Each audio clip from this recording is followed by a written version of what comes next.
Are we ready? Oh, okay. All right, good. Okay, I'd like to call the Los Osos Groundwater Basin Management Committee to order. We'll start with the roll call. Yeah, Director Reinke. Here. Alternate Director Levy. Here. Director Cesena. Here. Chair Zimmer. Here. Okay, we'll move into the Pledge of Allegiance.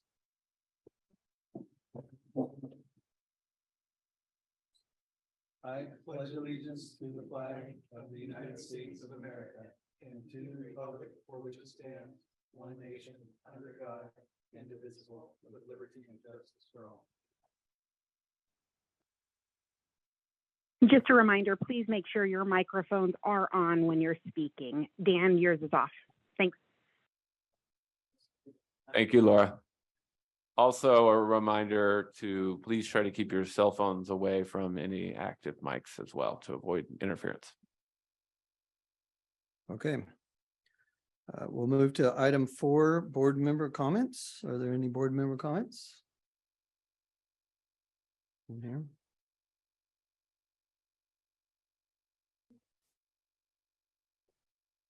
I'm sorry, what's that? It's if you want to make a board member comment. I guess it would be on items not on the agenda.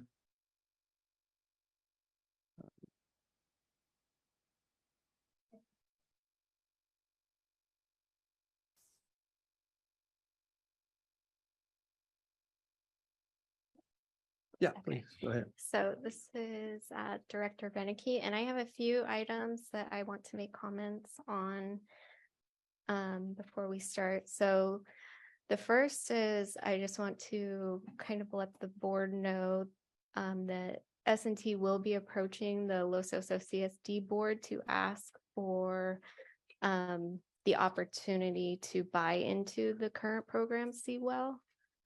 And so I just want the rest of the board to know that we're working in that direction, and we'll bring that probably to the CSD next month.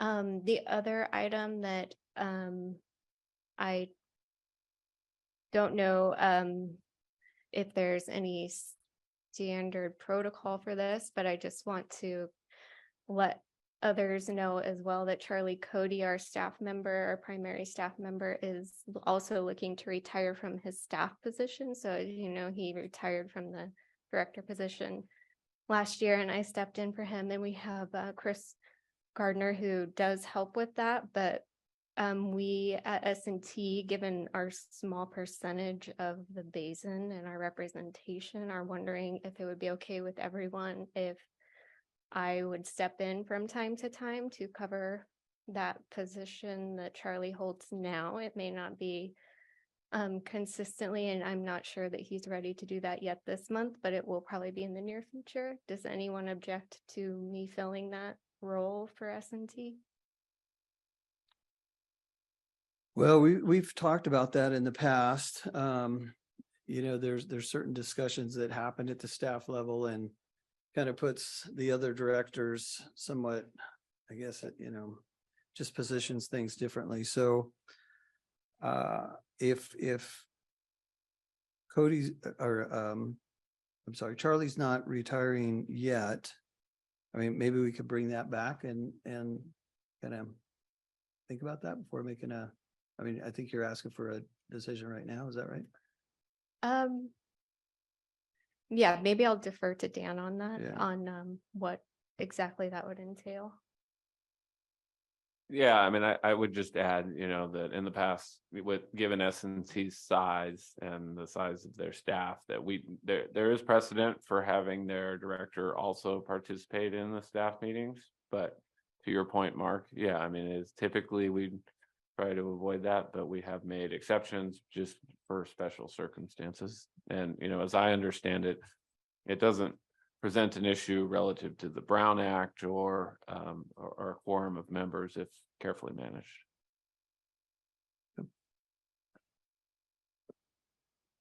Okay. I guess I would just add that, you know, given that the part-time nature of the staff members at S&T. You know, I think it would be helpful to have them or have a more consistent representative, just because I think, you know, when trying to do this on the side, it's harder for them to connect in the normal course of business as it versus, you know, larger organizations that, you know, have full-time staff members. Mhm. Thank you, Dan. And my last comment is more of a bit of an announcement, but kind of just letting everyone know. So S&T is also working with RCAC and the state to get funding for our upgrades and water resiliency projects. And in the effort to get all of that coordinated, they've kind of they want to know whether we have interest in forming a working group or a stakeholder group that could potentially be, I guess, combined in an effort to find out if there are creative ways for us to assist with getting Cabrillo Estates put onto sewer through grant funding, by having S&T be one of the parties to that pursuit. And so with that in mind, I know these groups exist here and there, and they have been successful in getting grant funding for this type of project. And in my mind, stakeholders would probably be county, S&T, BMC, Cabrillo Estates representatives would also be needed. And of course, this also goes back to them even wanting to be a part of that kind of a coalition. So I just want to put it out there that there is a potential for us to just begin the discussion for that type of a stakeholder working group. So that was it. Yeah, thank you. I also have a comment on behalf of Golden State. So back in 2020, Golden State started looking at our water supply and development of a new well. So we did receive approval from the PUC to move forward with that study, and we've launched that out. We've have a consultant working for us to help us identify potential locations and restore our water supply needs for our system, but also want to make sure that we're in line with the basin and the basin objectives. So just in the very initial states of this process, but I'll keep us as the BMC informed as we move along. Yep. All right, that any other board comments? Okay.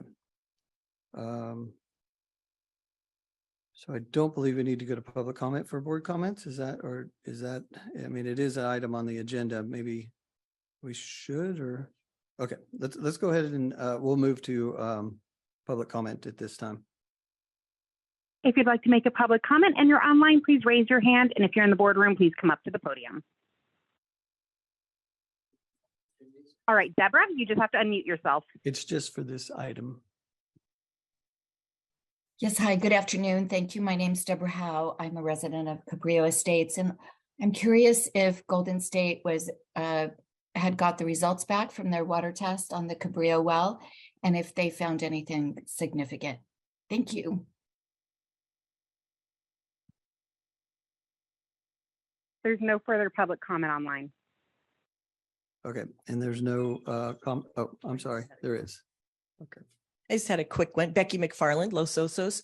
I'm curious with the Golden State well, you're looking at where to put it. I'm just wondering where that's going to go. And yeah, I'm wondering where that would go. And I'm still wondering, you know, we're putting wells in further from seawater intrusion, but we're still pumping water out of an overdrafted basin. There were comments made last time to try and change the status of our basin from critically overdrafted to something else. And I just want to bring that up as often as possible. How can it not be critically overdrafted when it's still almost 6 feet below the minimum sustainable water level? Thank you. Thank you.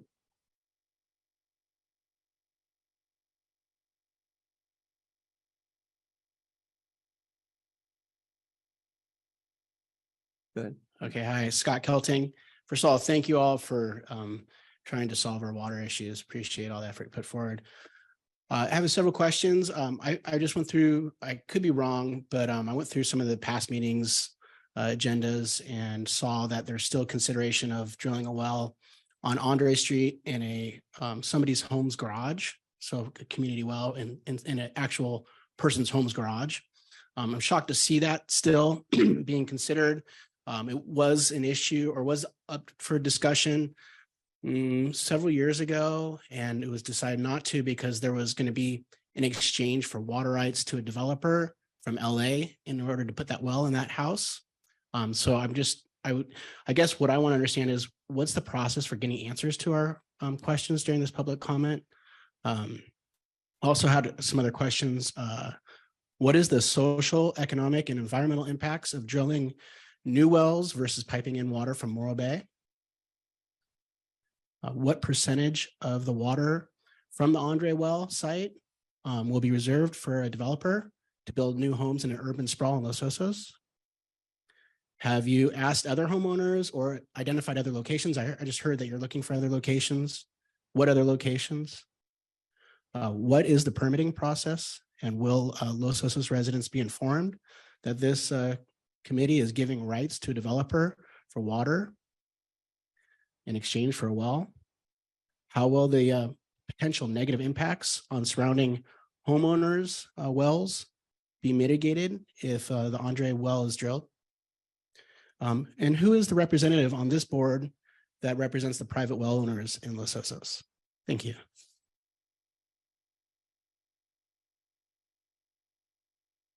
Okay, we have no further public comment in the room. We'll go ahead and close public comment. All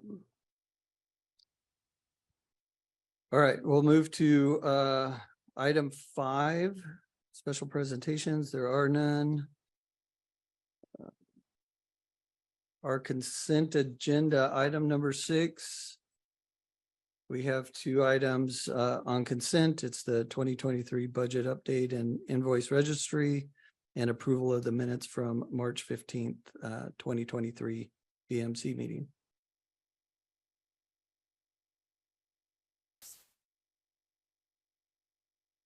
Any questions, or we'll go to public comment for item 6?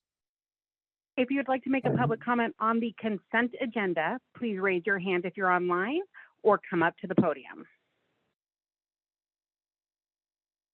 Trish, you just have to unmute yourself. I'm sorry, I'm waiting for number 7. Oh, okay, thank you. Thank you.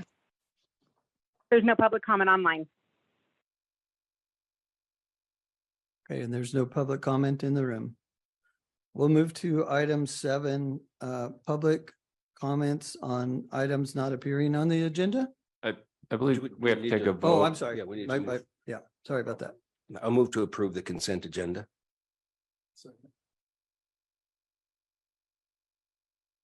All in favor?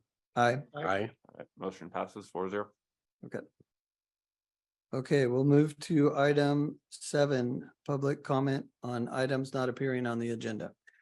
Before we If you'd like do to make that, can we take a stab at some of the questions that were asked just a moment ago? Because we're probably just going to hear them all over again right now for Sure. items that are not on the agenda. There were some legitimate questions asked that I think we could easily answer, and maybe we won't have them ask again.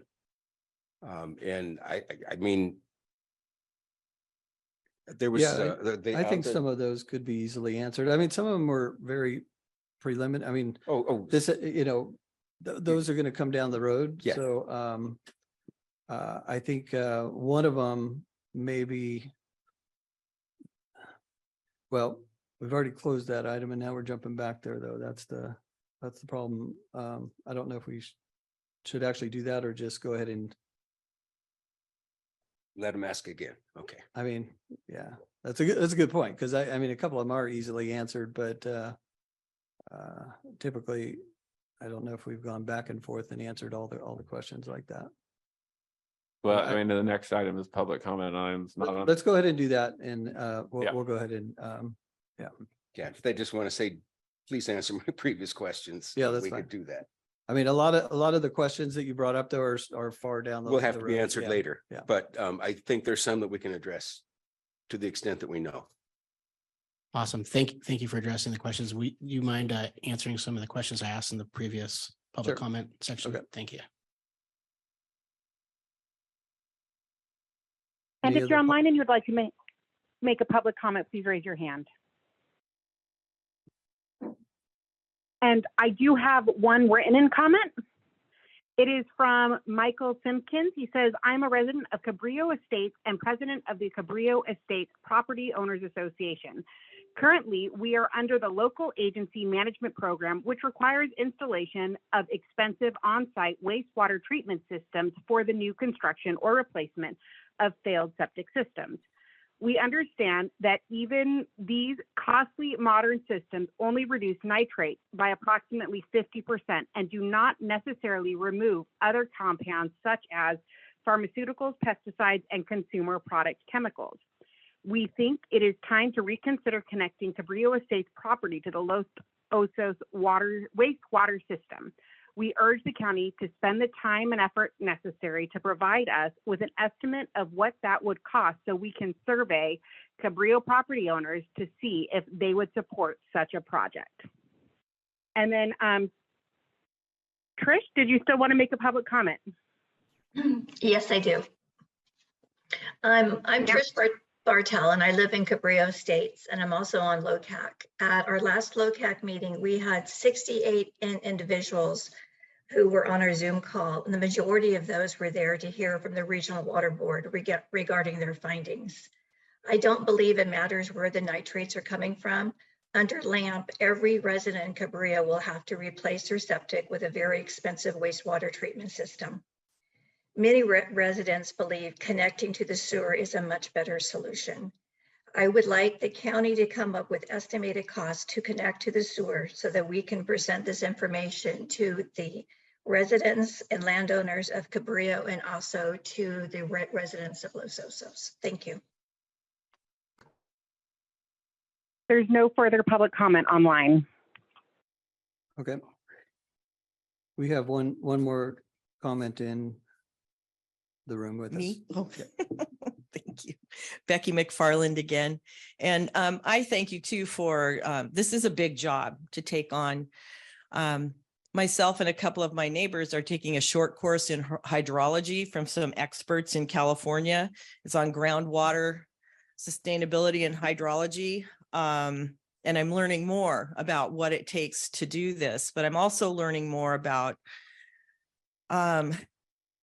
we need to do better with our aquifer. I'm really concerned with what our county planning department is doing out here and what they're doing to aid people to get around ordinances and regulations to add new building when the Coastal Commission has adamantly said no. I don't understand it. It just, I just shake my head and go, I just don't get it. When our water board says in a report that it's going to be 2050 until we meet any of the minimum requirements on any metric, why are we doing this? Why are they passing 10 new units at a mobile home park? Why are they taking things that were ADUs that were denied, turning them into guest houses or 1,500 square foot additions that we know are not just an addition? We know how things work in this town. I've been here 38 years. And there's always these workarounds. You guys have said we don't have any land use authority, but you can stand up and say, we're water purveyors. You're messing with our product. You're messing with the future of this town. There isn't extra water coming in. And even if it does, what, 200 acre feet a year when it's rainy from state water? State water is iffy. Maybe not the next couple of years, but it's iffy. So it's really concerning. Also, the idea that you have to issue will serve letters. My neighbor called the PUC and the two people at the PUC says you guys do not have to legally issue will serve letters.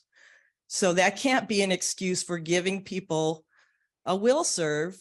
And especially too, the Coastal Commission has said because of the water and because you're required to not allow any more sewer hookups, it shouldn't be happening.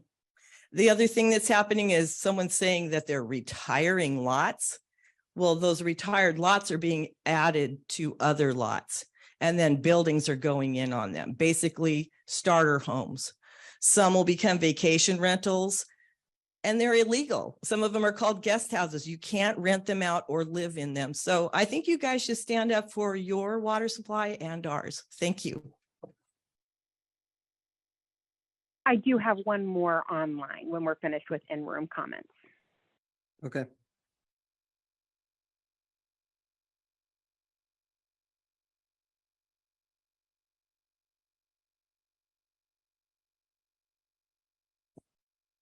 I believe we're done with in-room comments. Perfect. Emily, you just have to unmute yourself. Hey guys, Emily Miggins. I have a question. It's more, I went camping with my husband 2 weeks ago during the rain. We were down in Temecula and we had a really good time. Just a general question. I was really surprised. I walked into the ladies' shared shower room and bathroom, and this was an unincorporated Temecula. And it was really interesting because the RV campground that we were in had posted a warning, an advisement from Regional Water Quality Control Board down in their area about nitrates. And Ron, my husband, who is a hydrogeologist, and myself, an environmental scientist, I'm reading this thing, and I look at their testing, which was the same kind of nitrate values that we're seeing in untreated well water in our unincorporated CSD. They had 17.5 in December, and then the most recent draw was early April, and it was at 18.5. And I guess I just wonder, I know it's a smaller percentage of I guess residential well users than, let's say, well users with agriculture, but it's still 50% of our water draw. Is there any effort by Regional Water Quality Control Board or the county, even CSDs, I don't really care who it is, to educate well owners that they should be not only testing their water, but trying to treat their water? I mean, they had information up there about blue baby syndrome and cancer, and I was really impressed, because I don't know if that's going on with well water users here. I know that they do test. I have a couple of friends that have children that do test their water routinely. I just wondered to know if it's our culture to really take this seriously and educate people. Thanks. There is no further public comment online. Okay, thank you. We'll bring it back to the board. So a couple of the questions. I think one of the ones directed directly at Golden State was the testing at Cabrillo State. So we did agree with the regional board on a suite of analytes, and we've taken the tests and submitted the results to the regional board. So they have that. They're reviewing the results and compiling a response.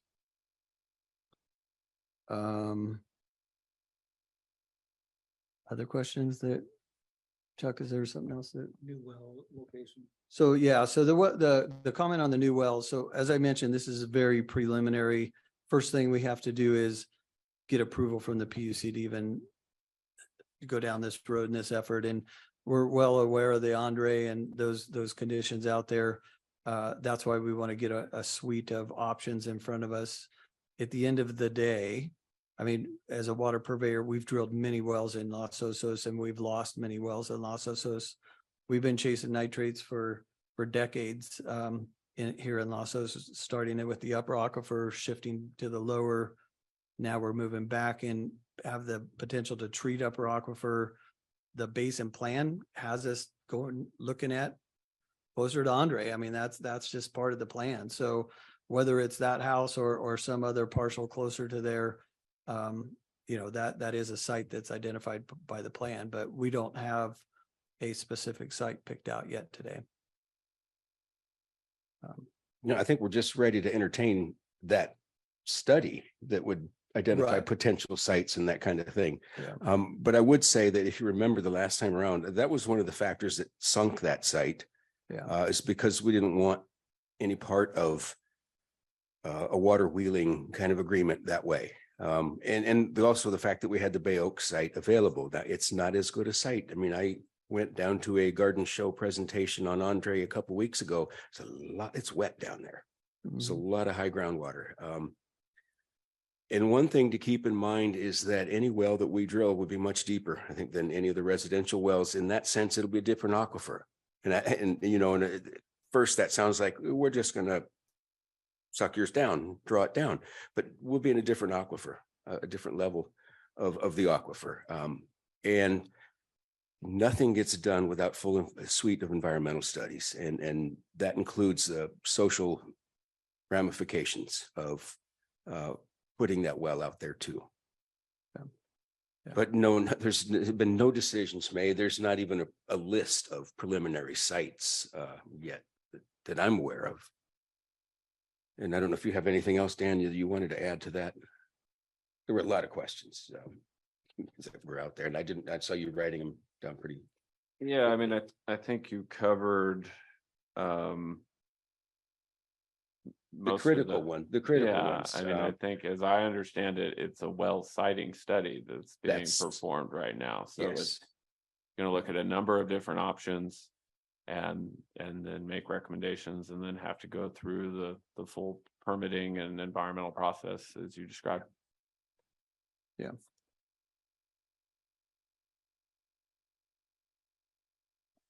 Which one was that? Go ahead. Oh yeah, I was thinking about you when she was mentioning that. That'll be good. Yeah, so this is Beth Renicky, and I am addressing Emily's question about the small well owners, especially with regard to nitrate contamination. And I want everyone in our community to be aware that the state is looking at well owners at single homes and also state smalls that are 15 connections or less, and there's funding out there. So if you know of anyone in Los Osos or anywhere that is relying on a well that has high nitrate and they need some financial assistance to get their water either treated or get bottled water, there are programs under the SAFER program, the Safe and Affordable Funding for Equity and Resilience. And if anyone has questions, please just contact me directly. You can email me and I'll help you out. Okay, thank you. Anything else you can think of? Good answer. No. Okay, we'll go ahead and close public comment, item 7, and we'll move to item 8, the executive director's report. Yeah, thank you, Chair Zimmer. Pleased to present the executive director's report for this May 17th meeting. I may be relatively brief in my report, just hitting the highlights, but open to questions, but just being cognizant of a relatively lengthy agenda ahead of us, including the annual report. So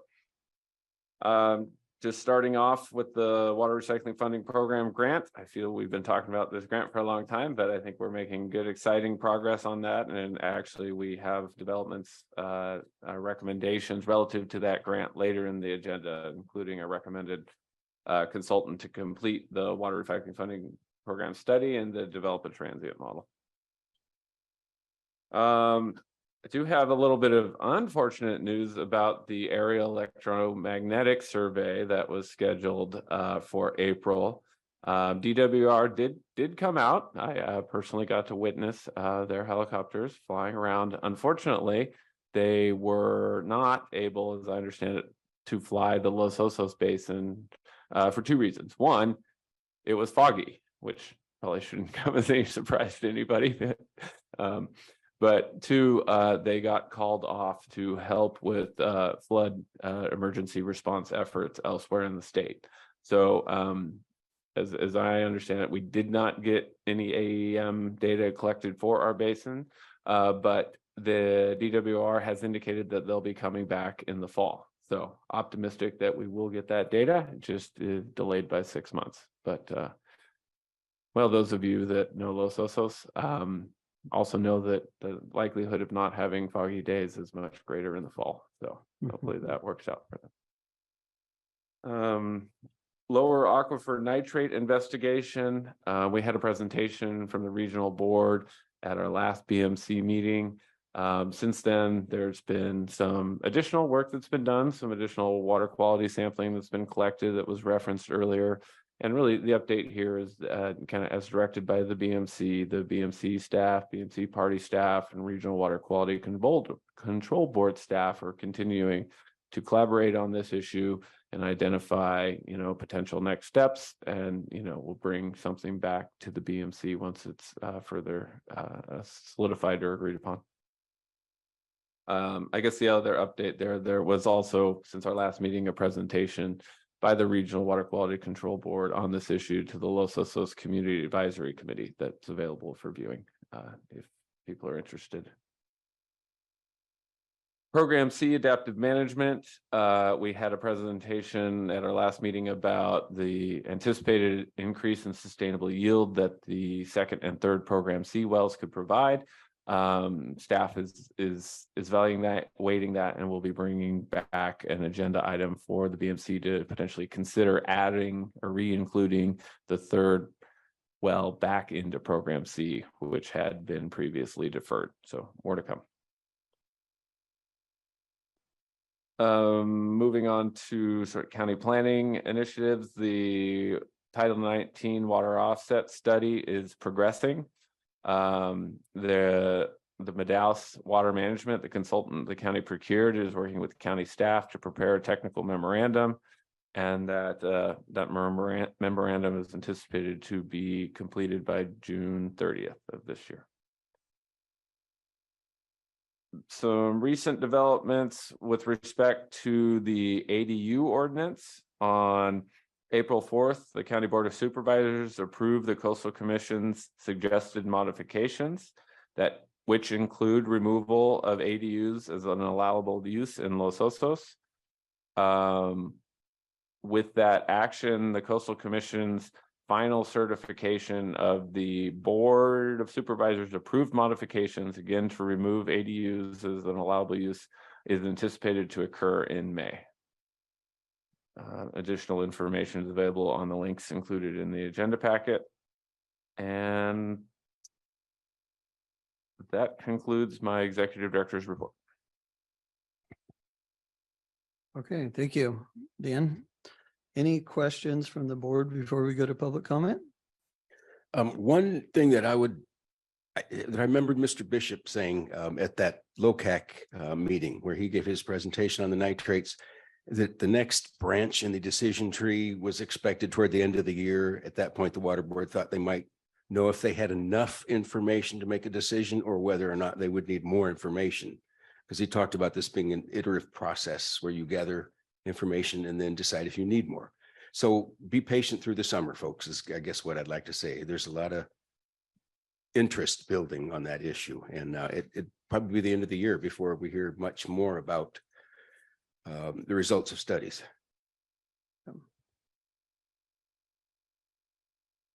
Okay, we'll go ahead and open it to public comment. If you'd like to make a public comment and you're online, please raise your hand. And if you're in the boardroom, please come up to the podium. We have no. All right, Jeff, you just have. I'm sorry, I was just. I do have one. Jeff, go ahead. You're unmuted. Thank you. Good afternoon, Mr. Chairman, committee members. My name is Jeff Edwards, and I'd like to flip through the ED report real quickly. Regarding the WRFP grant, I will have comments later under 9B. I would like to ask what the status, excuse me, that the Los Osos Basin Well database, what the status of that release is. Apparently it's been done for a while and I'm not really sure why it hasn't been released. There's continued reference to a future BMC meeting. So an update on that would be appreciated. In terms of the lower aquifer nitrate investigation, I would like to suggest that the BMC staff not spend any additional time on that. This is a water board matter, and I think we have other priorities, and that's something the water board can handle. That's what they're set up to do. The next item, there was mention about ADUs, and they were removed as an allowable use in Los Osos. I would like to suggest that ADUs were never allowed. And what the county was attempting to do was to amend their ordinance to allow ADUs throughout the coastal zone. The Coastal Commission considered that request and suggested modifications that then were accepted by the county, allowing ADUs in the communities except Los Osos and Cambria. So I'd like to just to correct it, that they weren't really removed as they were never allowed per se. Additionally, there's reference to the schools getting treated effluent. And I know this is ARPA money, but the getting water to, actually, I think it's 3 schools, not 4, Monarch, Baywood, and Loams, plus maybe the community park, that might be the 4th site. But this doesn't move the needle on anything really in terms of basin management. It's a hugely expensive, it was hugely expensive to provide the purple pipe to these sites, and delivery and continued management of this system for delivery of so little water. We're probably talking less than 10 acre-feet per year. And I don't think the cost is supported by the benefits. And then, well, I'll just conclude by saying that, and I'll look forward to 9B. Thank you. All right, Emily, you just have to unmute yourself.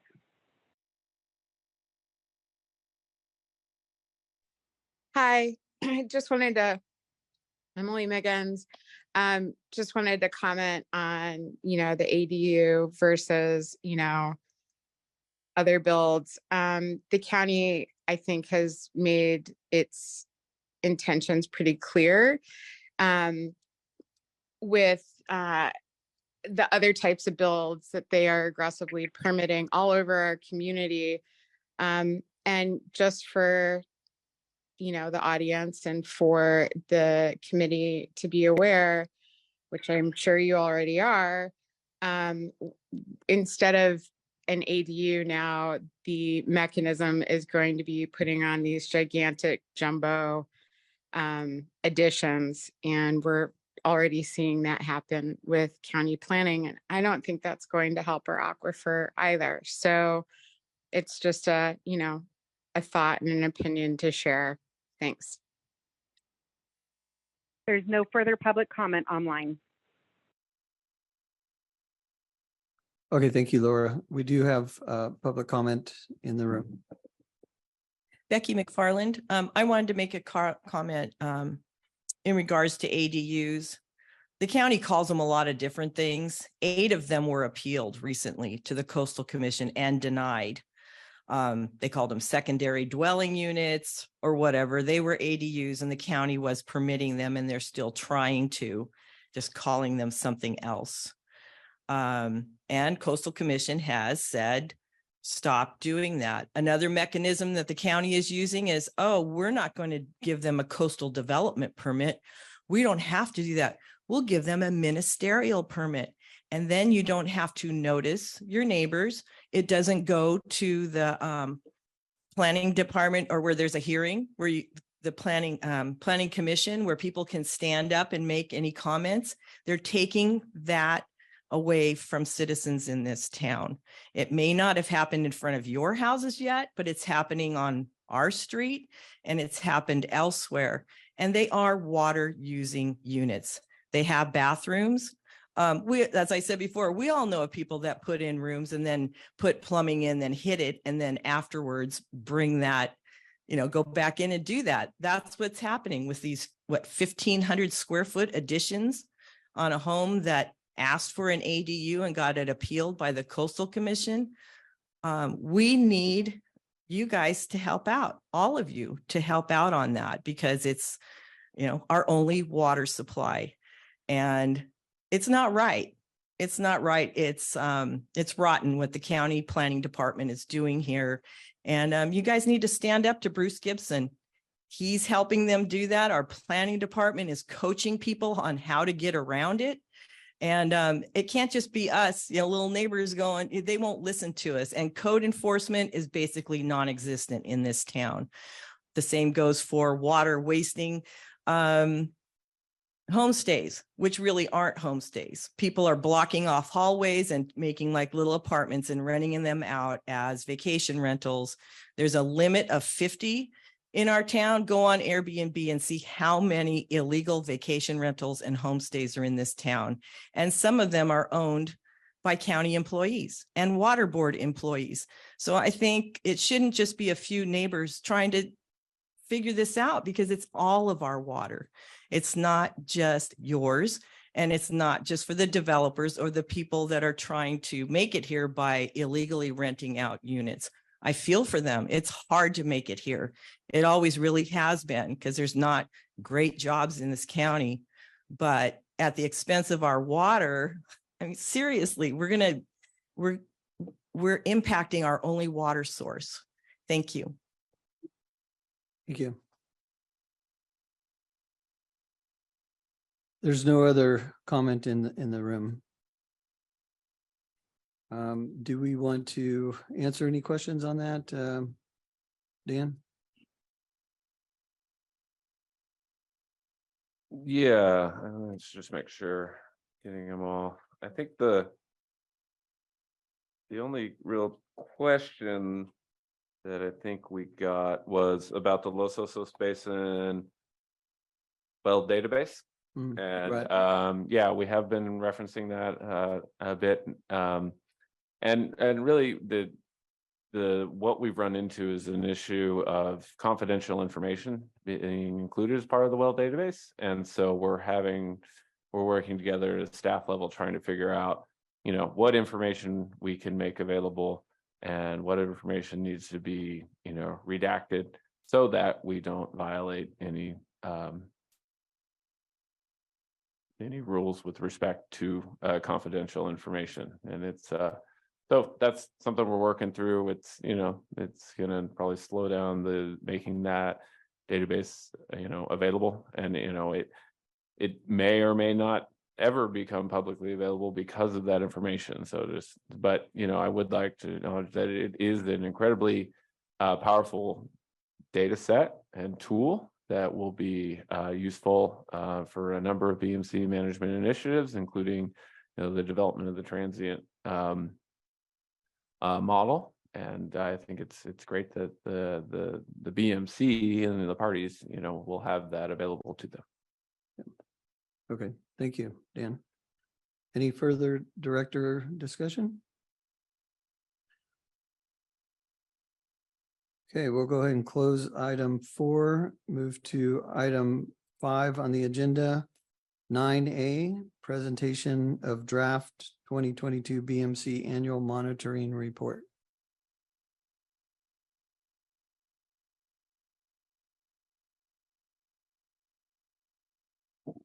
Yes, thank you, Chair Zimmer. Excited to present the public draft 2022 annual monitoring report. I'm a little nervous because Spencer Harris is here, and he's the one who actually wrote the report. So I guess it's good and bad. He can correct me if I screw something up. But yeah, so this report has been out and available for public comment since May 3rd, I believe. So hopefully those of you that are interested have had a chance to take a look at it. But what I wanted to do here today is just provide an overview of some of the key elements in the annual monitoring report. we'll provide an opportunity for the directors and the public to comment on the annual monitoring report, and then we'll talk about the schedule for finalizing the annual monitoring report and submitting it to the court, which is one of the reasons why we do this, is it's required as part of the stipulated judgment. So, all right, enough of that. Let's talk about rainfall. So we have two graphs here showing rainfall data from the annual monitoring report. We're showing data from the Morro Bay Fire Department. The reason we're doing that is they have a much longer period of record on the rainfall data, but the BMC staff has done extensive analysis and being able to correlate that to rainfall in Los Osos, and there's lots of good information in the annual report on that. Unfortunately, in the 2022 rainfall year, and so just to clarify, the rainfall year for 2022 is the period of time between June of 2021 and June of 2022. And so it doesn't capture a lot of the above average precipitation we got in the latter half of 2022, and then obviously any of the rainfall that we got in 2023. But the average rainfall for rainfall year 2022 was 13.58 inches at the Los Osos landfill. This is a below average year, with an average of the Los Osos landfill of 15.79 inches. So it's a little confusing because this rainfall data is showing Morro Bay, and the numbers I just said are Los Osos, and I'll probably find a way to make that a little more clear next time. But below average year, unfortunately, but things have turned around a little bit in 2023. Why is rainfall important? Obviously, it's our source of recharge, but it's also the primary source of water for Los Osos Creek, which is the primary source of recharge for our basin. And so I just wanted to show a couple of graphs here, kind of highlighting the differences between the two. Oh, trying to manage two versions here. Two different water years, so the upper graph is the 2022 rainfall year, and the graph is actually showing the water level in Los Osos Creek. As you can see, Los Osos Creek was dry for most of that year. It started flowing with some of the rain we got at the tail end of 2022, but then somebody turned off the spigot in 2022, and basically we didn't get any more rainfall in Los Osos Creek, never really flowed significantly again after that, and hence we didn't get a lot of recharge from that. Now compare and contrast that to 2023 with the historic levels of rainfall. Los Osos Creek has flowed virtually continuously since the beginning of the year, and this is more of a qualitative evaluation, but just translate flow in Los Osos Creek to recharge to the basin, and we're seeing much greater recharge opportunities this year. So, all right, back to 2022. So groundwater production. Groundwater production in the Los Osos Basin was estimated to be 10 acre feet higher in 2022 than in 2021. And that's for a couple of reasons. It's primarily associated with estimated increase in agricultural production associated with the lack of rainfall and the frequency and duration of the rainfall we did receive in that period of time.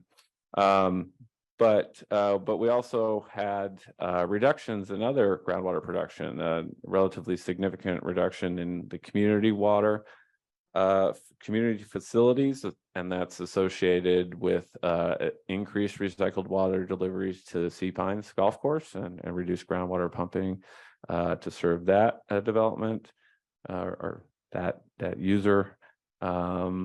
Purveyor production was relatively stable. Actually, we saw a reduction in 10 acre feet in the purveyor production in 2022 compared to 2021. But overall, relatively similar numbers than what we've seen in previous years. And I don't know who I get to thank for this, but it's really helpful that the The total production estimate for Los Osos Basin is a big round number. We estimate right around 2,000 acre feet per year. And then purveyor production is roughly half that, 1,000 acre feet per year. So to help you remember that, 2,000 total, 1,000 purveyor. So, all right, this slide is on recycled water deliveries, both showing planned deliveries in the Los Osos Basin plan and then actual deliveries in 2022. You know, the big differences that we see here, and we've seen it pretty consistently since the Los Osos water recycling facility came online, are less agricultural reuse than originally envisioned, no water going to the memorial, recycled water going to the memorial park at this point, and no water going to urban reuse. And then the most significant, you know, sort of observation here, and it's not showing up on the screen. Huh, that's weird. Well, is the totals at the bottom. So it was envisioned that there would be 780 acre feet per year of recycled water available, and we're only saw 524 acre feet in 2022. And that's largely, I think, can be attributed to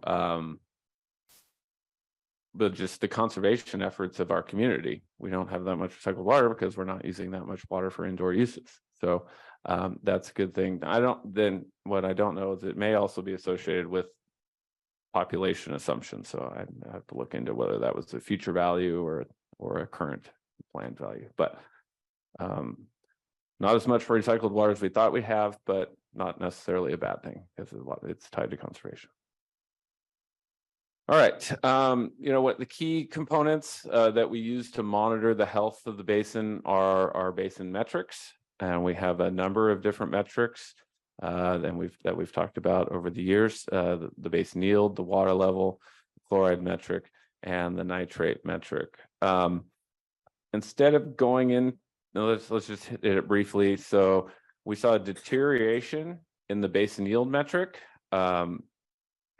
In that we saw it increase from 72 to 84. That deterioration is really largely tied to changing the methodology for how we calculate the sustainable yield, not other factors that influence the basin yield metric. It largely, almost wholly, is associated with just that change in methodology. So while it says a deterioration, it's really, I don't know what the right term would be, but and we'll cover that methodology a little bit later. But we did see improvements in the water level, the chloride metrics, and then a deterioration in the nitrate metric. But we'll go into those in more detail on the next slide.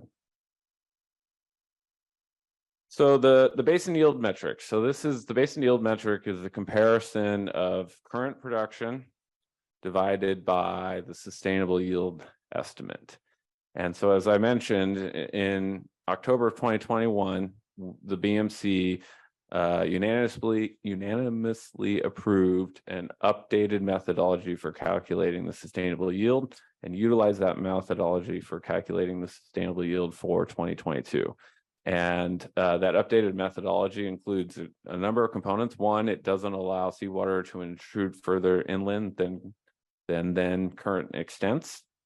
Two, it modeled the development of the Broderson Mound as we actually see it today, not as we predicted it will be at full development. So basically 50% of what it's estimated to ultimately grow to.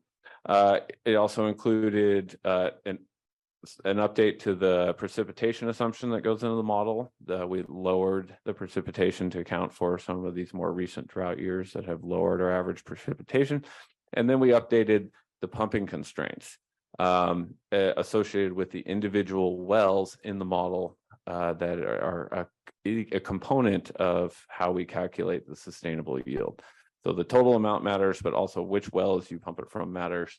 And we updated the minimums and maximums of each of the wells to account for the current capacity or capability of the wells in the Los Osos purveyor systems.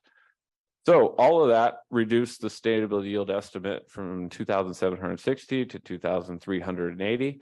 So when we use that number to calculate the basin yield metric, 2,010 acre feet divided by 2,380, we get a metric of 84, which is over our target of 80, which means, indicates that there's still work to do to reach the basin metric target established by the court and the BMC parties in the development of the basin plan. The graph on the right is just a way to try to visualize that. Hopefully make it a little simpler. It's just shows the light green bar is the estimated sustainable yield of 2,380. The dark green column is the basin production target, or 80% of the sustainable yield. And then the blue column is our current estimate of production. So really what this says is we're producing less than the sustainable yield estimate, but we're still producing more than the target established in the basin plan, which is 80% of the sustainable yield estimate. So that's the update on the basin yield metric. Next slide shows the water level and chloride metrics.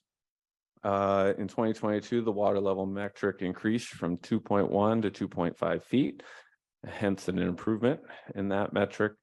Additionally, the chloride metric decreased from 202 milligrams per liter to 184 milligrams per liter, also an improvement. It may not look like it's an improvement when you look at the graph, but you got to remember that the graph is showing spring and fall chloride values. And so really you want to compare the last value and then the second or third from last value, the value to previously. And so you can see we did see a decrease when you look at those two values. It's a slight increase from the spring value, but that's not how we look at the year-over-year change.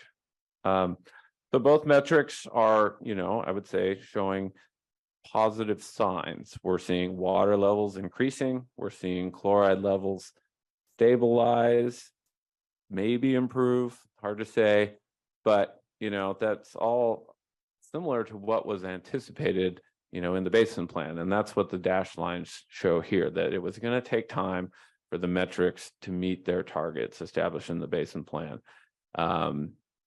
Both the water levels need to rise, and potentially the chloride levels were anticipated to rise before dropping and proceeding towards their targets. So that's what we're tracking. It's important to remember that these metrics are aggregates of multiple wells. So it doesn't mean that everything is going in the right direction. It means that the kind of cumulative average, or the average of all the wells, are going in the right direction. But it's also important to look at the individual results as well. Okay, let's move to the next slide. This is just a table of the change in storage. So it was estimated that we gained 500 acre feet of fresh water and storage in the lower aquifer. And actually it's estimated we gained that water below sea level. So it's associated with potentially a retreat of seawater intrusion in the lower aquifer. However, we also lost 500 acre feet in storage in other parts of the basin, primarily associated with, what we presume being in a historic drought. We didn't have as much recharge as we saw on the Los Osos stream gauge slide. So, but we still had consistent demand. And so we pumped some water from storage. But it's also important, next slide, to look at the longer term trends. So just to point out, one of the key metrics for preventing seawater intrusion is groundwater in storage above sea level. And so this is a table that shows us the groundwater in storage above sea level for the last 5 years. And just to point out that, while we saw a reduction in groundwater in storage above sea level in 2022 relative to 2021, it's actually not that much different than what we had in 2018. So, this is a number that's going to go up and down based on hydrologic patterns. Hopefully starts to trend in a, positive direction where we're seeing, year over year increases. But it is showing relatively stable when you look at this data set. All right, next slide is the nitrate metric. As I mentioned earlier, we actually saw an increase in the nitrate metric, which is a deterioration. But we did see overall a decrease in the 5-year average, which looks at the last 5 years. So positive and negative signs. You know, one of the reasons we attribute that we're seeing, so on this, just to help orientate everybody, the red triangles represent the nitrate metric value for that year. The green circles represent the 5-year average of the previous that year and the previous 4 years nitrate metrics. You know, and you could see in previous years we saw a really pretty consistent decline in the nitrate metrics values, and that's led to a decline in the 5-year average. You know, that decline we associate really with the influence of the Broderson Mound disposal of recycled water with very low nitrate values influencing one of the wells that makes up the nitrate metric. And so more specifically, FW6, First Water 6, you know, historically had a nitrate value of 15 milligrams per liter in 2016. That has been reduced to 2.5 milligrams per liter now, or in 2021. So, you know, we attribute this downward trend is that Broderson low nitrate water, that nitrates have been removed, the water recycling facility influencing the water quality in that well, then influencing the metric. So it's a good thing, though we may anticipate that we may not see as steep of declines in the nitrate metric as we did see in the previous years. When you look at the slope of the previous nitrate metrics compared to the projected trend line, it flattens out quite a bit, because I think we've potentially reached, you know, a significant extent to the influence that Broderson is going to have on the wells that are in part of the metric, and then further declines are going to really need to be associated with, you know, just fate and transport of legacy nitrates from the sewer system in the groundwater basin. Now, if Broderson discharges reach another metric well, we could see a rapid decline, but Spencer could tell us if that's likely to happen in the near future. All right, back to seawater intrusion. So here's a plot view of our estimates of the seawater intrusion front in the western area of the Los Osos Basin. There's going to be a lot of clicking here, Ron. So we go to the next. So what these lines represent is kind of the localized movement of the 250 milligram chloride isopleth, or you basically assume it's the seawater intrusion front. And so the first teal line is where we estimated it was in 2005. Things degraded from 2005, and we estimated that seawater intrusion front moved east to where we see the 2016 value in the green line. Since 2016, it's been predicted that there's been some benefits or a retreat of that seawater intrusion front, shown in the blue and the purple and then the black lines. Now, some of those benefits, like you see a significant change up by LA 40/41, that was associated with the construction of the Lupin requested by the sea monitoring well. And seawater intrusion didn't change that drastically. We just improved our understanding. And we drilled a well there, and we realized that, no, we're not seeing significant chlorides in zone D of the aquifer at that point. So the contours were modified. But the changes that we're seeing are around LA10 and the retreat of kind of the leading front of the seawater intrusion, you know, are associated with the values that we see in LA10 and other wells, and do indicate a potential retreat of seawater intrusion in this portion of the basin, which is important because this is historically the portion of the basin where we saw the most rampant seawater intrusion, and was, you know, I think why the LA10 well is double weighted in the chloride metric. But we're also showing on here is a couple other lines. You can tell they have a slightly different line pattern. And we go to the next animation. So we're showing the zone E seawater intrusion front. You can see that's further intruded inland. And we don't have, great estimates of how that's moving back and forth, but we know that it hasn't reached LA 18 based on the chloride values there on 10th Street. And but it is one of the reasons why we want more dedicated monitoring wells so we can better track movement of zone E. And then also one more click, we are seeing increasing chloride concentrations in zone E around LA 11 in the upper portion of the basin.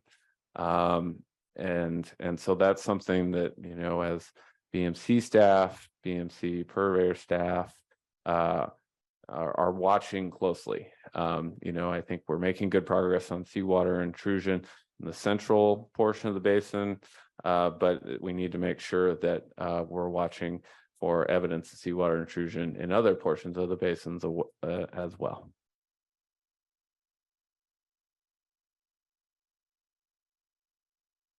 And we've got strategies to mitigate against this. So one of the things that we'll talk about later is the CSD recently completed its upper aquifer 8th Street well. So that'll allow the CSD to reduce its lower aquifer pumping in this portion of the basin and should help mitigate and or improve conditions. So, that's where these basin management strategies, these new program C wells, program A wells are a critical part of our strategy for combating seawater intrusion. I've been using the analogy that fighting seawater intrusion is a little bit like whack-a-mole.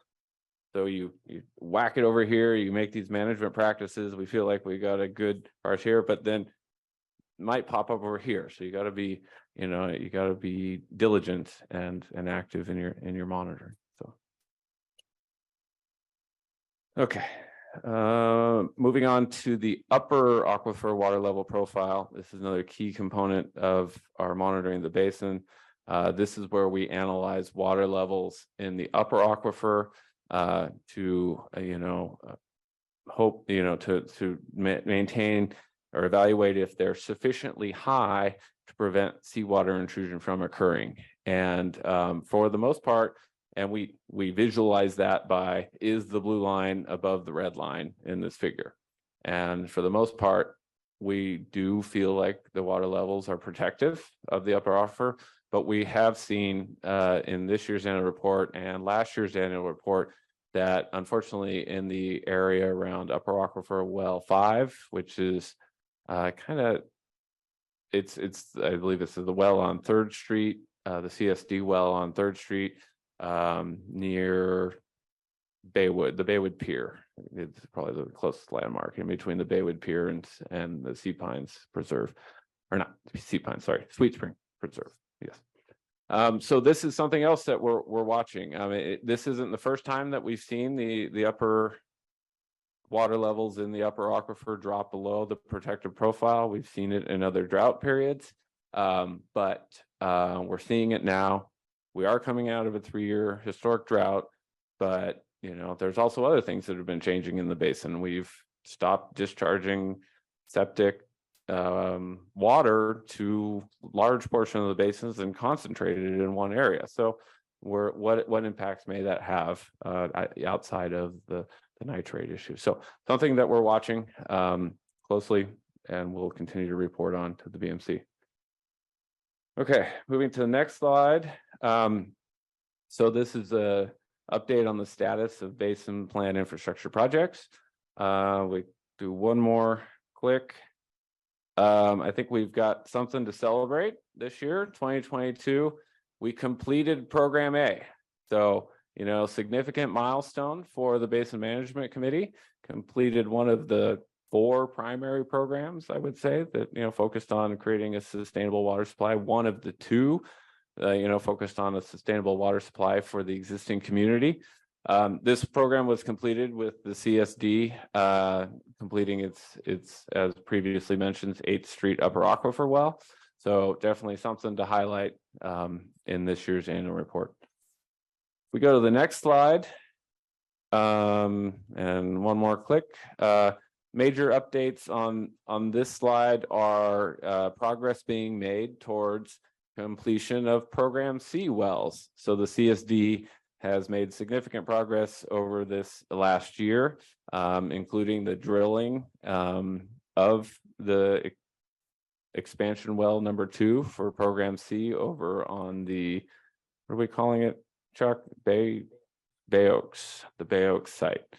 And the CSD is continuing to move forward with the design and construction of the pipeline that will connect that well to its distribution system, as well as the well equipping that will allow us to pump water out of the well. So that's great to see moving forward. We'll also provide additional water supply resiliency for the CSD and having another well it can turn to, but as well as water supply reliability, because it allows us to shift and manipulate our pumping in the basin in response to basin conditions. And then just one more thing of note, that project's expected to be completed in June of 2024. And then I did want to highlight, we mentioned it earlier, but we potentially would be bringing back to the BMC re-inclusion of a third well in Program C based on a number of factors, but one of them being the updated sustainable yield estimate methodology and the need for, I've characterized as additional work to get to our basin yield metric target. And so new Program C wells can be part of that strategy. And okay, moving on. All right, just wanted to highlight some recommendations and some other, things to celebrate here. So there were a number of recommendations in the 2021 annual report. A number of those recommendations or initiatives have been completed. So one is evaluating the feasibility of modifying existing wells to become dedicated Zone E monitoring locations. That was completed, and not only that was completed, but we actually modified one of those wells in 2022. So LA 13, the Farrell, an old CSD production well, was modified to be a dedicated monitoring well. And it's one of the things I've learned in my getting exposed to groundwater is production wells don't make great monitoring wells because they're too big.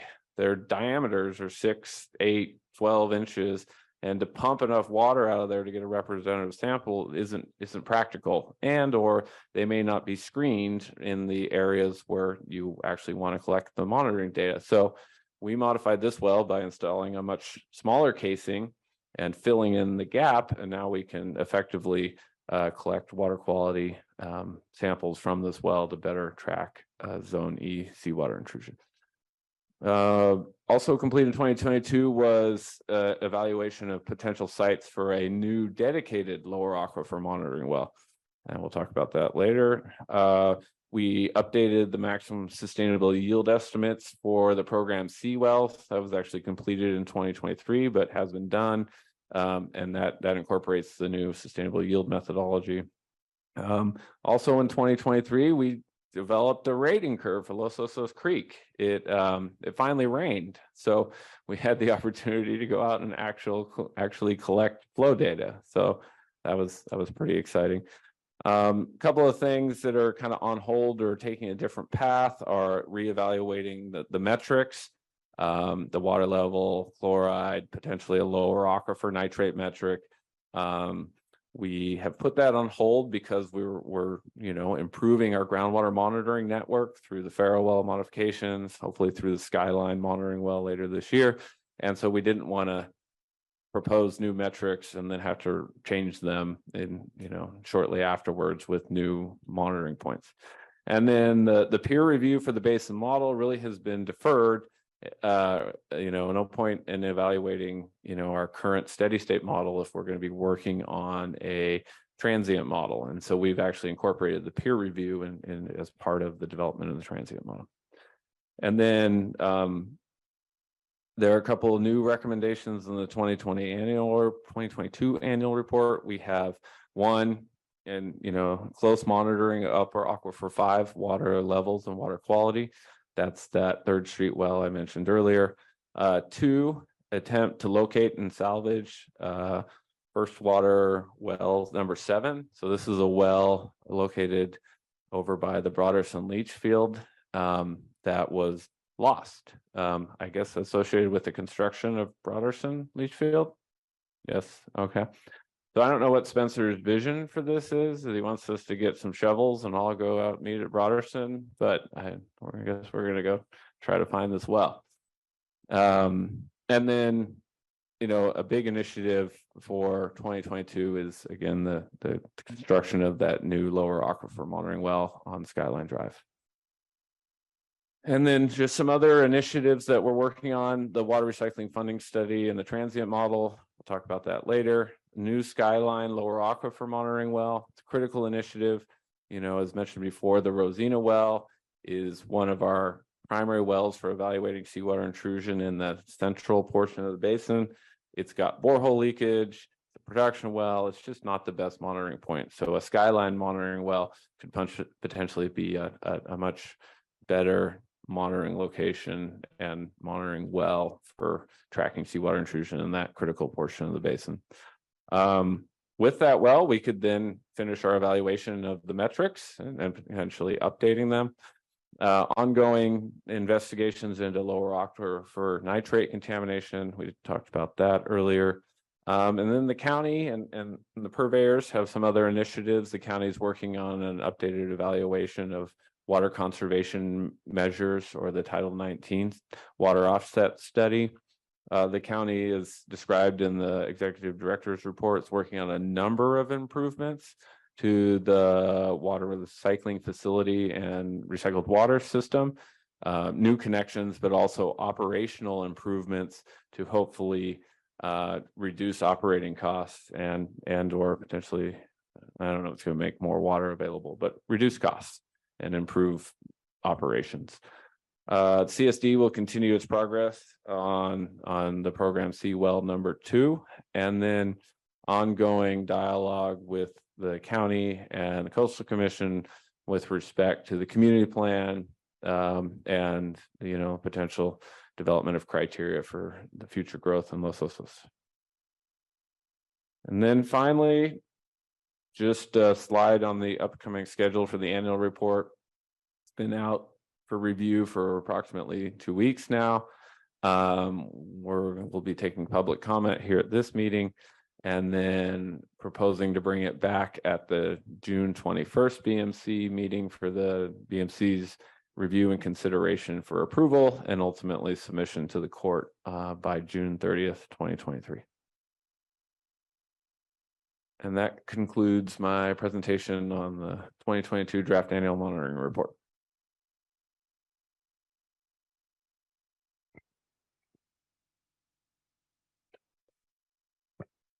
Thank you, Dan. Great job on the report. I think you did maybe a better job than we would have seen from Spencer. So don't discredit yourself next time. All right. No, great report. Went through it very thorough. I don't know if we have any questions before we go to public comment and bring it back for discussion, but I don't have any at this time. I don't know if these are new things that got included this year, or you just highlighted them, but there were some new slides about storage above sea level and some new things like that just add a different perspective, I think, showing where freshwater is above salt in the basin. Those things just all add to your understanding of it. And what a report. That's so thorough. Thank you. Yeah, like I said, it was a good report. It definitely clarified some questions I had. The one graph about the sustainable yield, the yield target, and the basin, the estimated basin usage, that put that as a visual, that was great, because that's always been an area that has come up with questions and wasn't real clear for many. So good job on the report. Okay. Yeah, I would just add, well, credit where credit's due. Director Gibson gets credit for the colored column graph for sustainable yield estimate. That was his idea. I just put it together. So, and then, yeah, I mean, obviously credit to where credit's due, and Spencer's team and his work putting all this together and giving me something to work from. The annual report, there's a lot in there. I mean, this is, I think, my third or fourth iteration with the annual report, but every time I read it, I feel like I learned something new. So I would encourage those of you that, you know, while a lot of it may seem the same as last year, there's a lot of good information in there to improve your understanding of our basin. We'll bring it back for discussion, right? Yeah. Okay, we're going to go ahead and go to public comment. We'll go online first. Laura? If you'd like to make a public comment on the draft annual monitoring report and you're online, please raise your hand. There's no public comment online. Thank you. We'll bring it back to the room, and we do have public comment in the room. Becky McFarland. Thank you, Dan. Good report. And I always like to see more graphics. I'm a graphic artist and a teacher. So the more information that can be put in there that's understood by the general public is really appreciated. I had a question, and I don't know if you can bring up the seawater intrusion map. And so you can see what I'm talking about. I had a question about, so 2022 zone D is the black line way back here, but then up here, oh, that's 20, I'm sorry, I thought it said 2022 for that other zone E. My question is, when I've gone through and taken all the maps and put them on a sheet together, and the 2015 map was taken out because there was some error or something to do with the well. I don't remember exactly why, but I'm just curious if is that sort of thing possible still with this retreat of seawater? That was what happened in 2015. It looked like it went way back, but then it went way in. And I know you said it goes in and out, but I'm just wondering, it's kind of in the same area as it retreated before. So that was my question. I'm just not sure about if it's actually correct. I know you don't look at just one of them, but a little clarification on why the 2015 numbers were taken out, you know, what went wrong with that monitoring there. Thank you.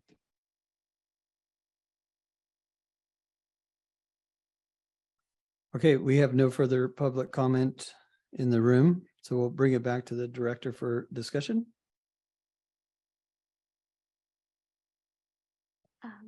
Yeah, I have a couple questions, and I'm curious, since Spencer's here, should I direct them to the board and see if we can get any information from, or is he off limits for getting information, even though he's here? Probably direct them towards Dan, and then if Dan needs assistance, he can ask for Spencer. Got it. Okay. So I just have a handful, and so forgive me, this is my first annual report review on BMC, so my questions might be a little more naive, but one that I've kind of wondered for a while, what is the idea behind aggregating our data as far as the chloride metric and the nitrate metrics go? And is there any value in separating those out and tracking them year to year on a source basis? So that's one question. Another one, and I think you kind of alluded to it, Dan, was the possibility of looking at our metrics and including a separate lower aquifer nitrate metric, kind of just in light of the fact that we don't seem to have gotten out from under nitrate as an issue in our basin, and tracking that year to year in our annual report would probably be wise.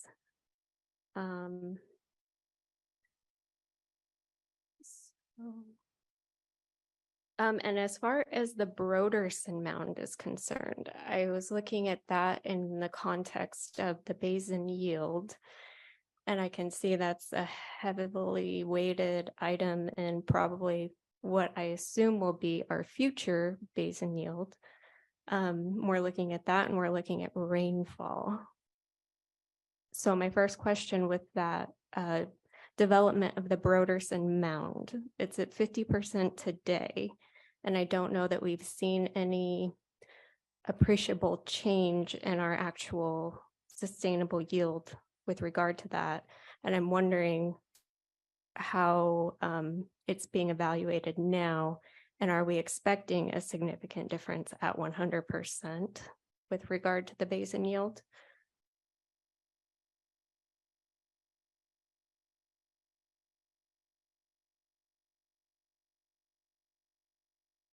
And I'm going to stop there. Those are probably my key questions. Okay, thank you, Director Reineke. Any other questions? Nothing? Yeah, I can address some of those, and I think I'll probably kick the 2015 seawater intrusion depiction dispenser, just so when you're ready. Yeah, I mean, I think that, as I understand, the reason we aggregate data for the metrics is to try to make it more accessible to the public. You know, it's easier to evaluate one metric and see the change versus concentrations levels from 5 different wells that are all going up and down and having different trends. It's a way to try to at least, I think, make something that's a little simpler to evaluate. But I would fully acknowledge that, yeah, no, it also can be misleading. You could have 2 data points doing really well and 2 data points doing really bad and nothing changing, and just make some assumption that everything's stable. So one of the things that Spencer did with the updated strategies with respect to the nature was found ways to kind of aggregate them, but also break them apart so that you could kind of see those individual trends. And so I think that would be valuable in being, starting to provide that information, with the future metrics so that we can see them all together, which I think has a lot of value, but also then see them individually to help better understand what's happening in different portions of the basin. I mean, seawater intrusion is localized. It has preferential pathways. And so, it does make sense to look at it on an individual data point by data point basis as well. I think you asked about a separate lower aquifer nitrate metric. That is also something that's being evaluated. And, again, a lot of this work has been done, but was put on hold because of, as I described, we're making some really good progress, improving our monitoring network, and we wanted to just do it all at once. But, we're open to direction from the BMC on how they want to approach that. And the Broderson Mound, yeah, so just maybe some clarification there. So in the historical sustainable yield estimate, there was an assumption put into the model that the Broderson Mound was at its full build out condition. So it was 100%, water levels were here. But based on our observations, we know that they're here, 50%. And so in the current sustainable yield estimate, that's the assumption that's put into the model when calculating how much water can be sustainably pumped out. But it's a significant factor for the sustainable yield calculation. And again, I don't remember the numbers, but if you move it to 100%, the sustainable yield moves up measurably. So it's that's one of the reasons why we wanted, we moved it down, because we wanted to model current conditions. We're calculating a sustainable yield for 2022, not some future build, some future condition.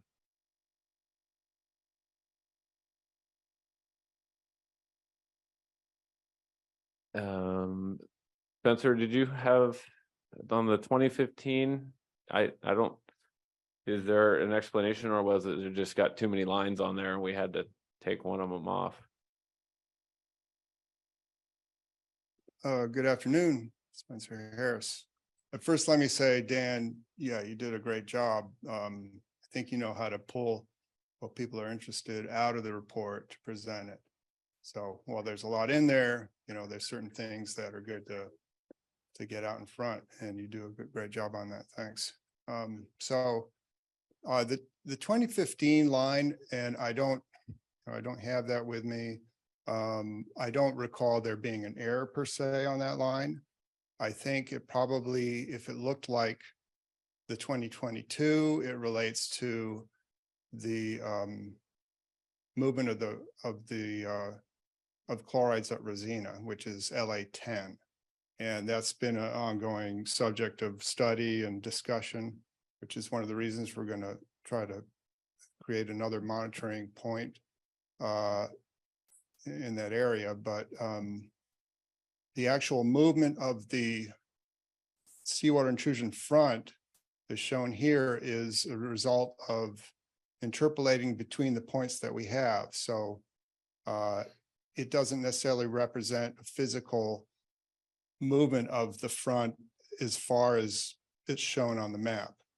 It's the best representation we have using the methodology, which is to take our points and then contour that. So when you see this dramatic, shift or towards the coast of the front, that's again a result of Rosina fluctuating in the amount of chloride it has. And it probably was the case in 2015 as well. And so right. Yes, there's leakage in the borehole. So what was done back then and what's been continued to what we continue to do every time we monitor Rosina is we check the nitrates, make sure they're around 2 milligrams per liter is nitrogen, thereabouts. If they're significantly more than that, we can see the effect on the chloride. And so the alternative is either to go to the data sets that the purveyor collects on their well. They monitor frequently. And if we find a result that indicate it is lower aquifer, representative of lower aquifer for that well, then we use it. Otherwise, we also have options to go and resample, which we've done in the past, and try to pump more water to try to purge that upper aquifer influence out of the well, because the idea is to get a water quality result that represents lower aquifer. You were talking about nitrate chloride, like interaction there. What? So the interaction there is because the upper aquifer has low chlorides. So the chlorides there are probably 60 to 100 milligrams per liter. And so it also has high nitrates. And the lower aquifer, as we see, is closer to 200 to 300 milligrams per liter is chloride. So, and the nitrates are much lower. So when the upper aquifer water leaks down, if the well's not used, it accumulates. It basically starts to move into the lower aquifer right around the well.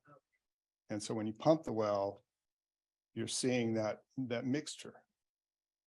Yeah. Thank you. Mm-hmm. Appreciate that. Okay. Yep. Thank you, Spencer. Okay, any other discussion, board comments? I think you, I'm sorry, go ahead. There was one question that I did have, but I was gonna not ask, but then I thought I would ask anyway, was the double weighting of LA 10. Have we considered getting away from that, given the influence of the borehole leakage and all of the other issues you kind of mentioned about using production wells for monitoring wells? Have we thought about maybe changing our metric to not double weight that well? Yes, we have, I think. And Spencer, you could probably speak to this better than me. I can't remember. I mean, we've definitely thought about it, because of those issues. And I think we'll be part of that updated metric evaluation, whether or not to do that.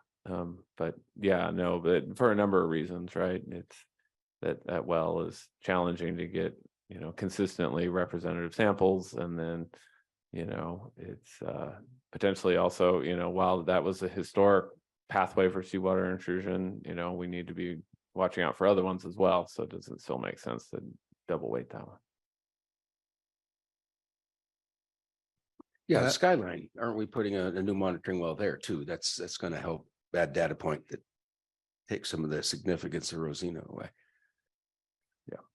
Yeah, I think if we just take these small or pieces at a time and make those changes, it's hard to clarify them over time. I think the reason why we left it in there now is just for consistency purposes. We understand it much better, have a long history of dealing with it. So I know Golden State staff works closely with Spencer to make sure that we're getting the information correct. You know, we've resampled it several times on occasions and just made sure that we were getting that accurate representation of the seawater intrusion, which was the goal of Rosina.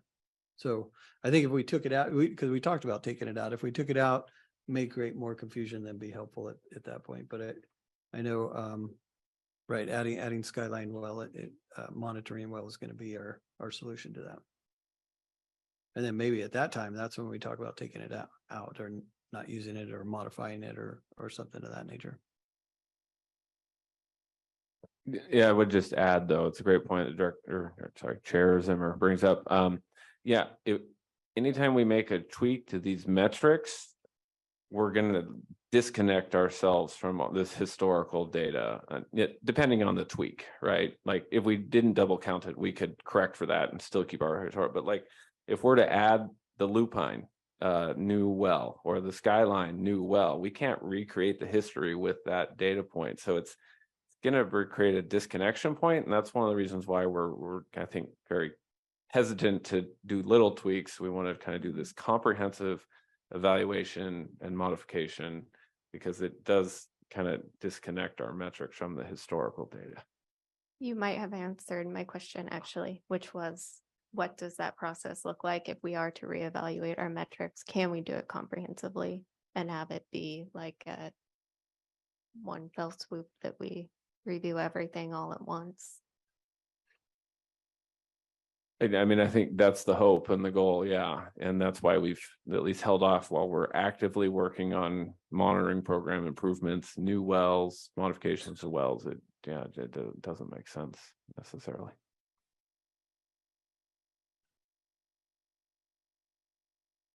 Okay, so I think we have a schedule. We're going to bring this back to the BMC on the June 21st meeting, and then at that time we'll take it'll be an action item to approve it. Okay, good. And so are the comments, are you going to distribute that? If there are comments that modify this report that we've seen today, are you going to distribute that through the staff, or how, or is it just going to come back to us and then we're going to have to approve it at that time with those modifications? I think we've ran across this in the past of how to deal with that. Yeah, I guess, and we have, and I can't remember how we've approached it every time. I mean, there have been times where we've gotten lengthy pages and pages of comments, and we've done a detailed response to comments. Well, I haven't checked my inbox, but you know, we haven't received that level of comment so far this year on the annual report. Yeah. So, but yeah, I guess I would propose that we take the comments that we have received, we address them at a staff level, and then when we bring the final report back, we can highlight any areas that comments were received and modifications were made. Yeah. Okay. Sounds good. Yeah, I think that assessment's good just based on the amount of comment we had, because I know in previous years there was a lengthy comment process. So, okay, thank you. So we are going to close item 9A and move to item 9B, selection of the WRFP study consultant. I'll turn it over to you, Dan. Thanks, Chair Zimmer. So yeah, so item 9B, recommendation for the selection of Cleeth Harris geologists to complete the water recycling funding study. Just a brief background, you know, for those of you that haven't, well, they may not have been involved in previous meetings, that the BMC, in partnering with the Los Osos Community Services District, has applied for and received a water recycling funding program planning grant to complete a water recycling funding study.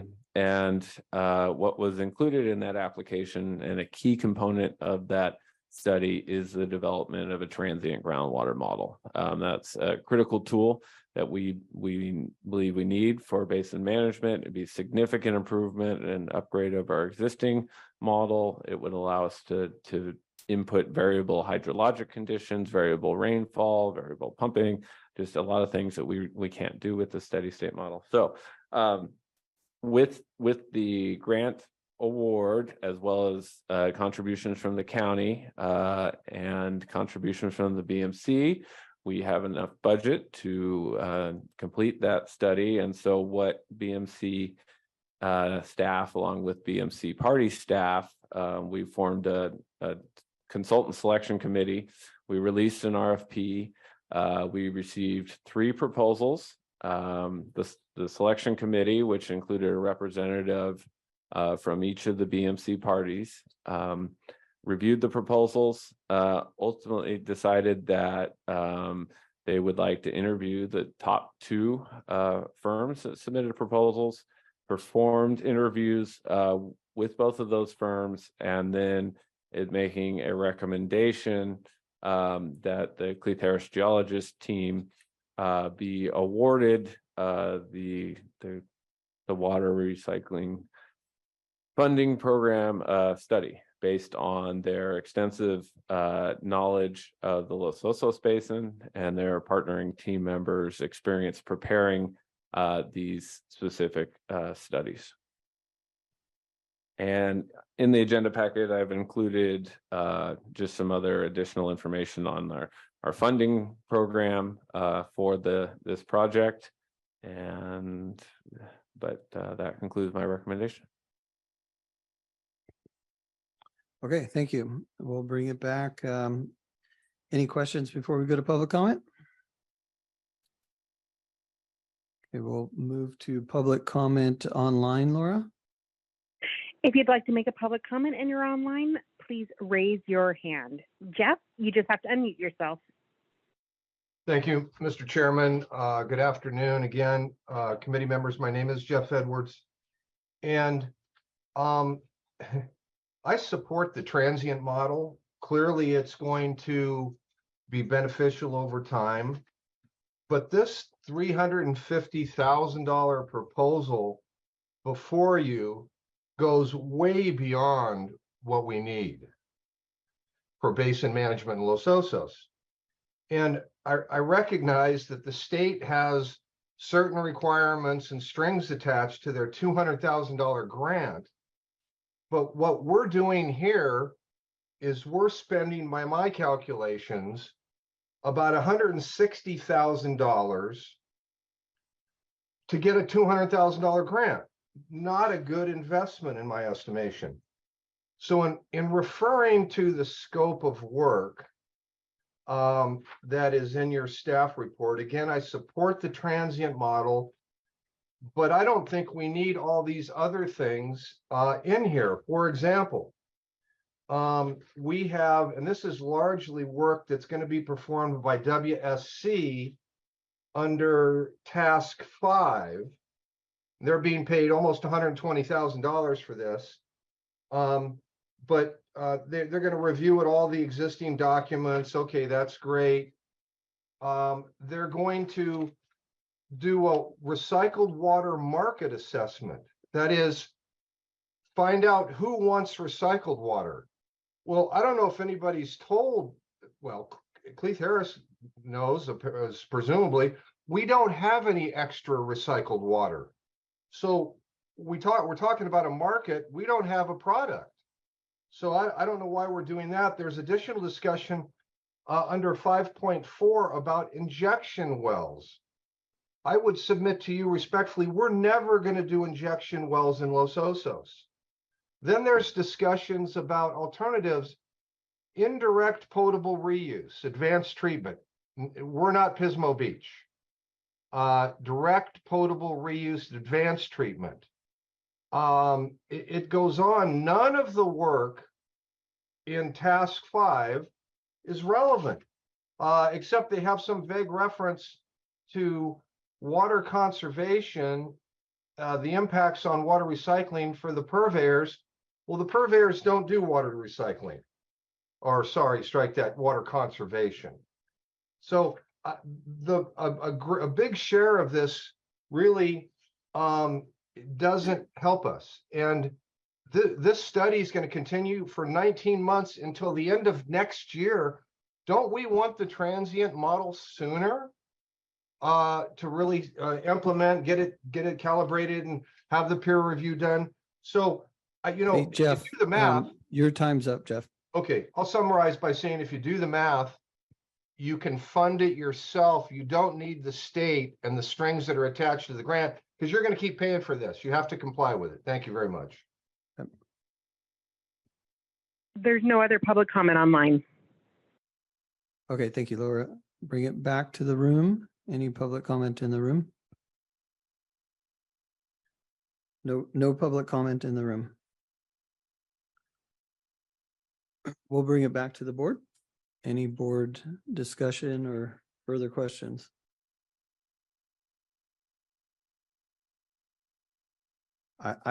If nobody else, I have one. Go ahead.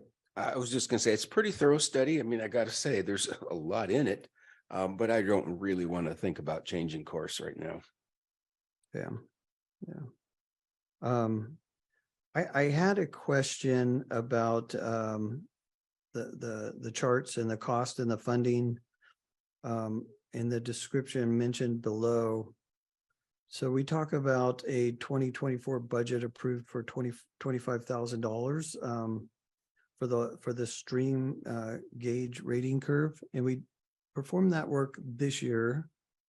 So I wasn't clear on that 25,000 where that was coming from. I know we had 17,000 in our budget this year, and then we I think the work that we performed was somewhere around 15,000. But so I had a question there. You know, what the numbers just weren't making sense to me. I think the $50,000 from the BMC funding, that's coming from two different years. I think we agreed to fund $15,000 per year, which would be 30. And then there was a 20,000 up above this cost for the stream gauge. So that's my confusion, is really based around the stream gauge. You have 20,000 in the cost. We talk about 25,000 in 2024, but we completed $15,000 worth of work this year. So those numbers were just a spaghetti mess for me.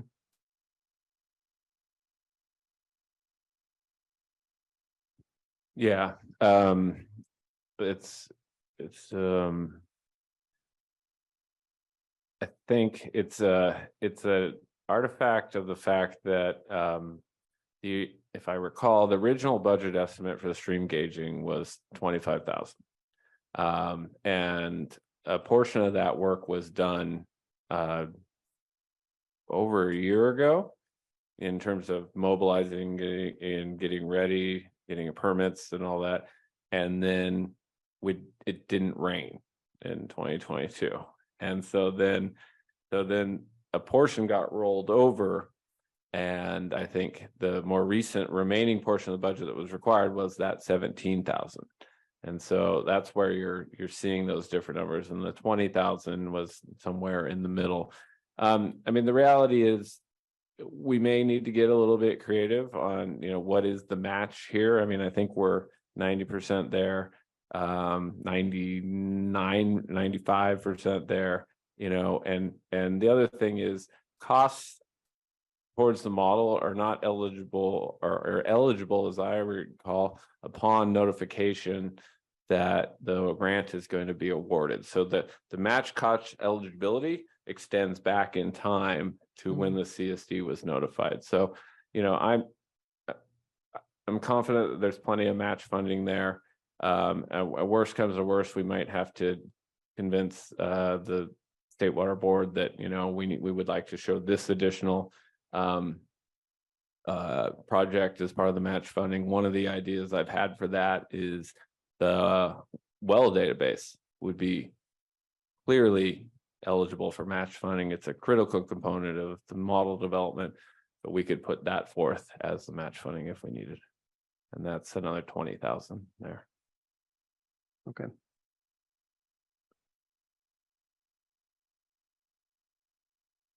You know, I just want to point out about Cleeth and his historical knowledge for this. You know, I think we're getting it. You guys did a great job in that selection, and I think we're getting some good value for Cleeth. And what I saw when I read that is that, you know, just the model runs that we're going to have available to us.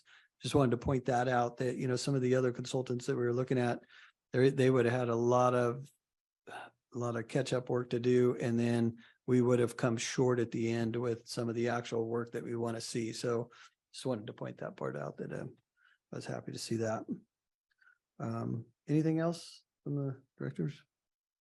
Okay. So this right here, this is under the district's purview as far as approving. This isn't an approval item for us at this point, right? I mean, because it's actually your project, so. Yes, but I think we were seeking BMC approval as well and show support for the outcome of the Okay. process. Okay, yeah, so we can go ahead and do that. You want to take a vote on that? Would that be helpful? Yeah, Okay. I think that would be All beneficial. right, let's do that. Did we get a motion? Yes, you did right Okay. now. I'll recommend that we approve moving this contract forward with Cleeth Harris Geologists to complete the water WRFP study for the BMC. Yeah, we need a new name for it. Yeah. Maybe that'll be task 1. I'll second that. Okay, we have a motion and a second. How about a vote? All in favor? Aye. Okay, motion passes. Okay.